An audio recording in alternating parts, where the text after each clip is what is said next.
Au nom d'Allah, c'est lui qui accorde la paix au cœur sincère et la force au peuple qui se relève. Que les salutations divines soient accordées au prophète Mohammed sallallahu alayhi wa sallam, à sa noble famille et à ses compagnons.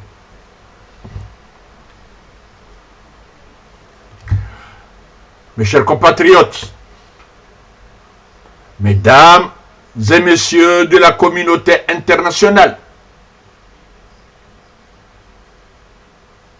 aujourd'hui encore, le Bénin est parti.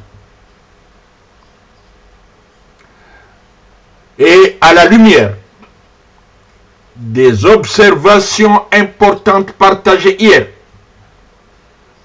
samedi 6 décembre 2025, par M. Abdallah Abdou Hassan Di Agua, le directeur de la chaîne Facebook FM, et aussi sur la base du conseil constructif de l'activiste ami M.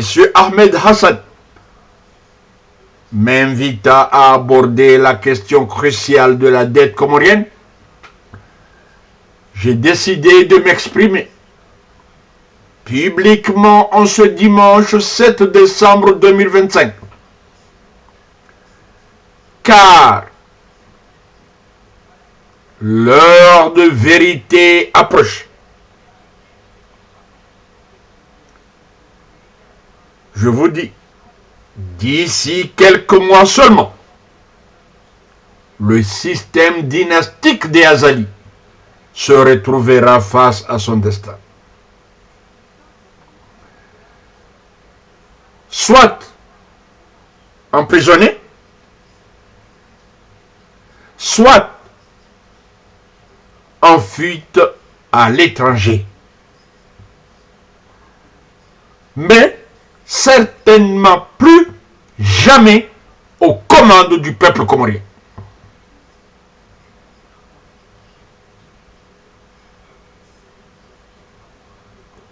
Car nul régime, aussi brutal soit-il, ne peut échapper éternellement au verdict de la nation.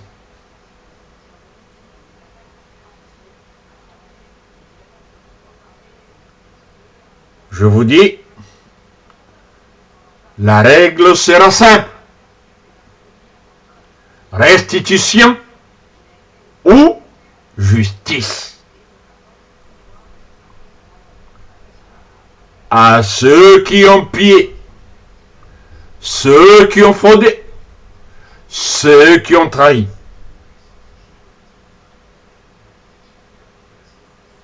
Le retour au pays où la libération dépendra d'une seule condition.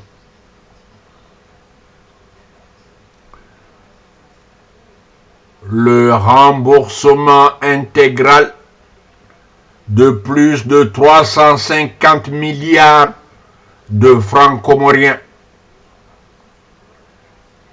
accumulés depuis 2016 sous la dictature d'Azali Assoumani. Ces dettes ne sont pas une dette de la nation. Elles sont la dette personnelle d'un clan, d'une famille politique, d'un réseau criminel ayant usurpé l'État.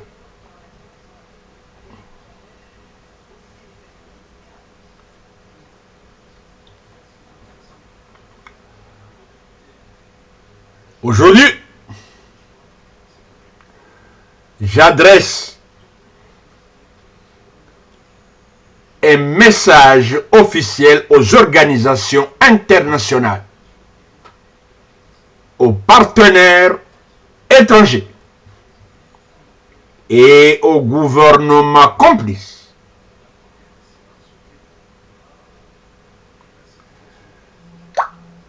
Ce message contient une ligne rouge définitive.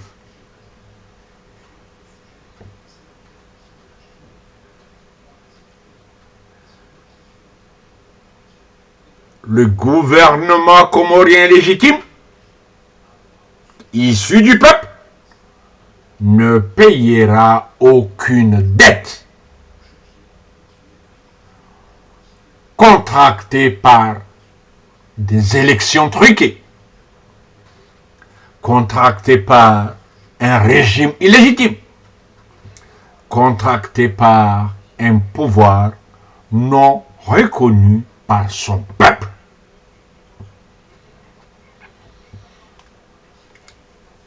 Toute dette validée après les mascarades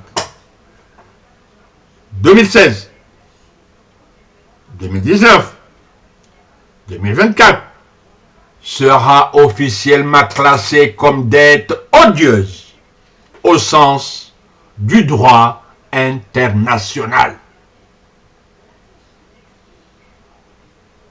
Vous avez soutenu un dictateur contre les Comoriens. Alors, vous assumerez vos choix. Pas le peuple comorien. Mais, je reviendrai sur ce sujet en dessous de mon discours. Je passe au jugement populaire. Car nul ne sera épargné. Tous les députés élus par fraude devront rembourser leur salaire. S'ils ne le peuvent pas, leurs biens seront saisis pour compenser le préjudice causé à la nation. Leurs maisons seront les cités universitaires, les crèches et les bibliothèques municipales de demain.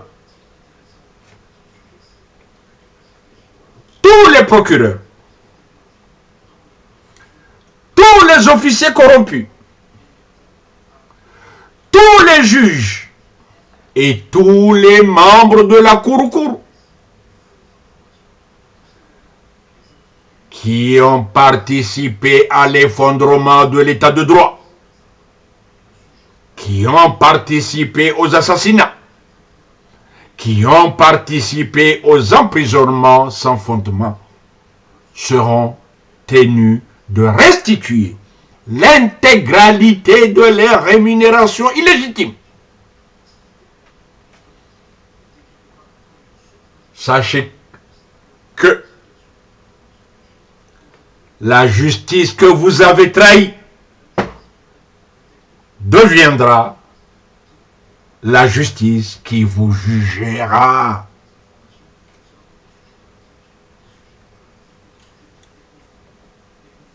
Le peuple décidera dans les places publiques. Contrairement au régime qui passe, nous ne cacherons rien. Les comptes seront rendus publiquement. Les responsabilités seront établies publiquement. Les sanctions seront expliquées publiquement.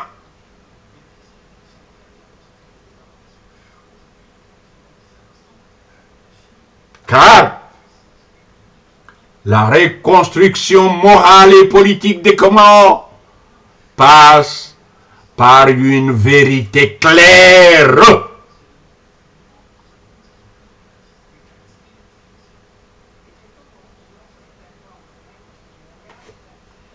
On ne peut pas bâtir une république sur l'impunité. On ne peut pas tourner la page sans lire chaque ligne. On ne peut pas pardonner sans que la vérité ait parlé.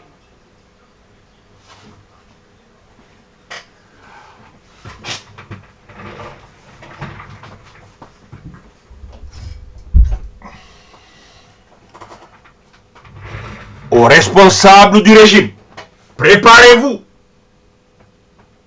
Préparez-vous. Vous avez cru que la peur vous protégerait. Vous avez cru que l'argent vous sauverait.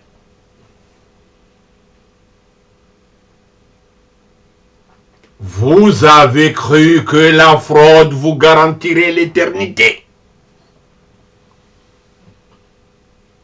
Mais une dictature ne peut rien contre un peuple qui se réveille. L'heure approche. Je dis bien, l'heure approche où les comptes seront vérifiés. Les biens seront tracés. Les responsabilités seront établies. Et chacun devra répondre devant la nation comorienne.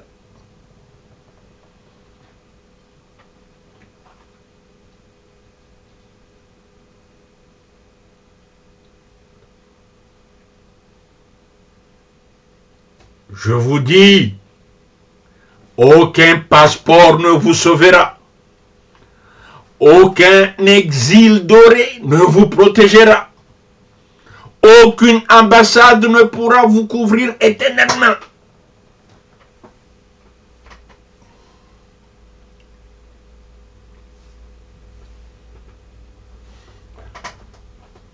Peuple comorien, préparez-vous au temps de la justice. Le nouveau chapitre de notre pays ne sera pas écrit par les bourreaux, mais par ceux qui ont résisté, qui ont souffert, qui ont espéré, comme Bechaïl, comme Fardine, comme Barouf, etc., etc.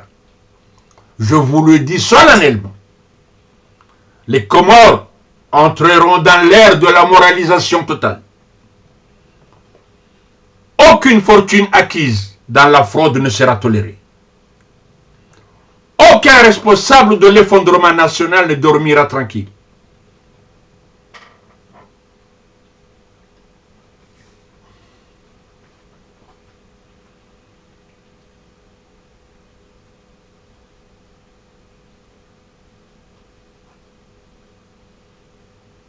Encore une fois, écoutez-moi bien. Communauté internationale, je reviens. Comme je vous ai dit au début,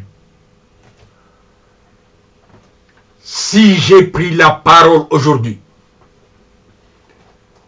ce n'est pas en tant qu'adversaire politique d'un régime qui a trahi la confiance de son peuple, mais en tant que citoyen responsable, prêt. Si demain, le grand architecte de l'univers, Allah, me place au service de mon pays, comme président, ou comme premier ministre, ou comme membre d'un gouvernement légitime, à dire la vérité, toute la vérité, devant l'histoire. Cette vérité est simple. Cette vérité est juridique. Cette vérité est morale.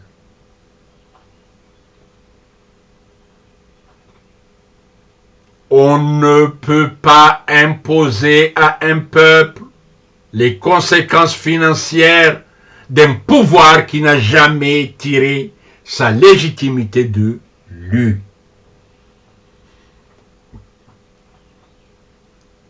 Aux Comores, les élections de 2016, 2019 et 2024 ont été unanimement dénoncées comme des mascarades, des simulacres de démocratie, des procédures sans crédibilité ni transparence. Pourtant, certains États, certaines organisations et certains partenaires ont choisi de légitimer par leur silence ou leur soutien un système qui asphyxiait son peuple.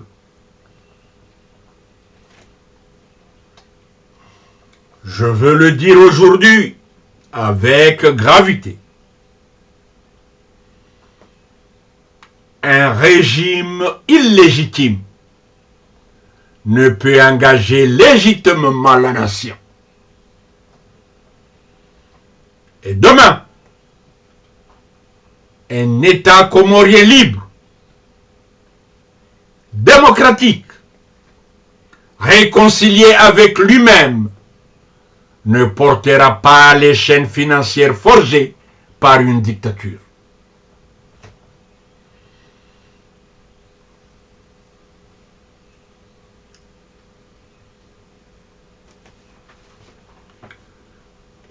Le principe des dettes odieuses, un fondement du droit international.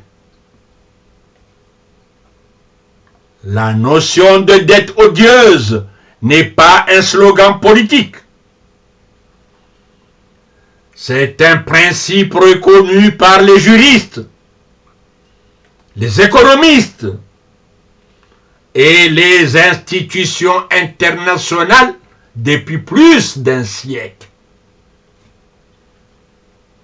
J'explique.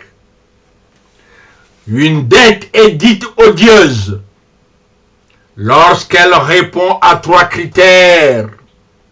1. La dette est contractée par un régime sans légitimité démocratique. C'est le cas aux Comores. 2. La dette ne bénéficie pas au peuple. C'est le cas aux Comores. Et enfin, 3. Les créanciers de la dette sont conscients du caractère illégitime du régime et du détournement des fonds. C'est le cas aux Comores par la voix de la représentante de l'Union européenne en public et en présence d'Azali Assoumani qui fait fonction de président des Comores. Donc, vous le savez tous.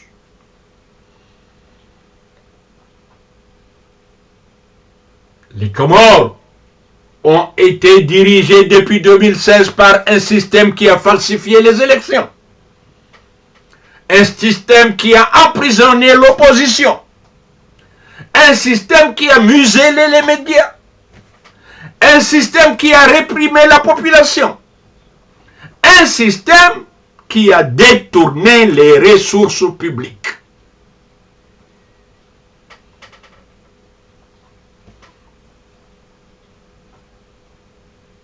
Dans de telles conditions, toute dette contractée engage le clan, jamais la nation. Jamais la nation. Jamais la nation comorienne. Elle engage la dictature, jamais le peuple souverain. Et lorsque, demain, un gouvernement légitime prendra la parole au nom de la République comorienne, il sera dans son droit le plus strict de déclarer devant l'ONU, devant l'Union africaine, devant l'Union européenne, devant la Ligue arabe, devant la COI et l'ensemble des partenaires internationaux. Écoutez bien, les dettes contractées par la dictature d'Azali Assoumani Ouattara et validées par ceux qui ont légitimé ces mascarades électorales seront considérées comme des dettes odieuses. elles ne seront pas reconnues. Elles ne seront pas honorées. Elles ne lieront pas l'État comorien libre et démocratique de demain.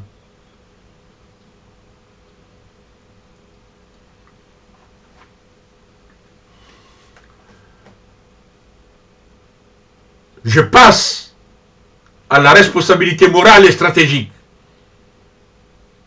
car je m'adresse ici directement aux États, aux bailleurs, aux banques régionales, aux institutions financières, aux diplomaties et aux organisations qui ont accompagné parfois consciemment ce processus antidémocratique.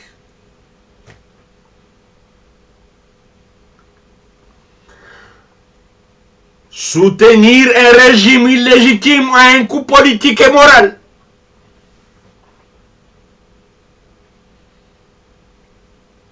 Et ce coût ne peut pas être payé par les générations futures de peuples martyrs.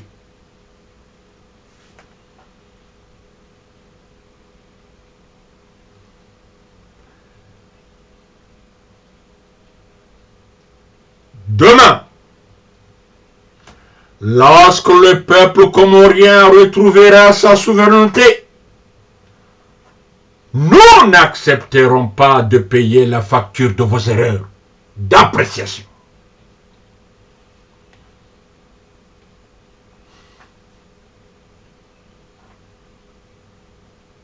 Il y a deux vérités que l'histoire finit toujours par révéler. Écoutez bien. 1. On ne peut pas développer un pays contre son peuple. 2. On ne peut pas financer une dictature et exiger qu'un État démocratique en assume les dettes. Cette période est donc un appel à la responsabilité. Écoutez bien. Aux États, choisissez le droit plutôt que la complaisance. Aux institutions financières, cessez d'octroyer des prêts à un régime sans légitimité. Aux organisations internationales, ne soyez pas les garants involontaires d'un système répressif. L'avenir des Comores dépendra de votre cohérence morale. Mais, le plus important, il dépendra surtout de la détermination du peuple comorien à résister.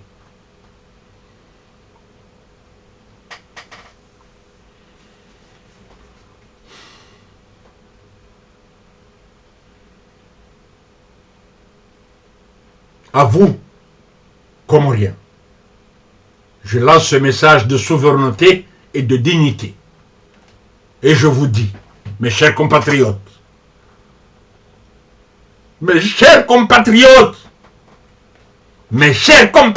comoriens, nous ne sommes pas un peuple faible. Nous ne sommes pas un peuple maudit. Nous sommes un peuple humilié par un régime qui a confisqué notre voix, notre avenir et notre dignité. Mais je vous jure, bientôt, cette humiliation ne durera pas.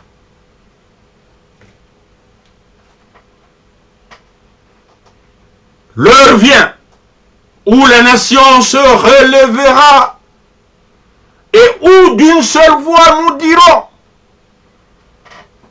la dictature ne peut pas engager la République. La fraude ne peut pas engager la souveraineté.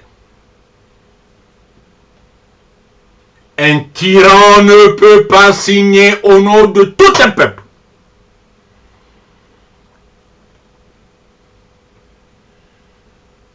Le monde doit comprendre cela. Et si demain, j'ai la responsabilité de diriger ce pays,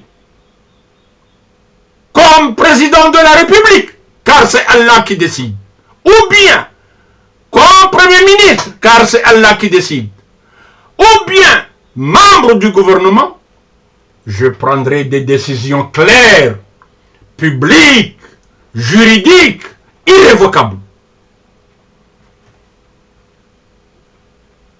Je le dis ici devant vous, devant les nations, devant l'histoire. Les dettes contractées sous le régime illégitime d'Azali Assoumani Banaher ne seront jamais reconnues par un gouvernement comorien souverain né de la volonté du peuple.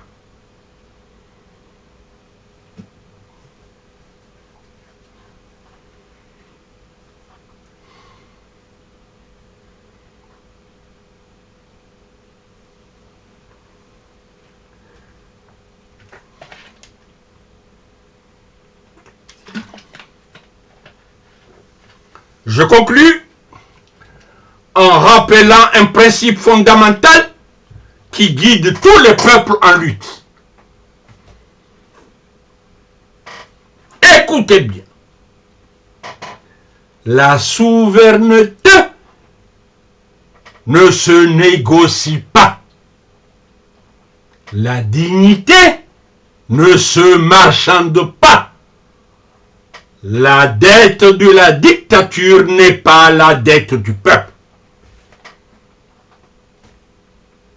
À partir du moment où un régime s'impose par la force, truque les scrutins, emprisonne les opposants, torture les citoyens et détourne les ressources publiques, il perd le droit moral et politique de signer au nom de la nation.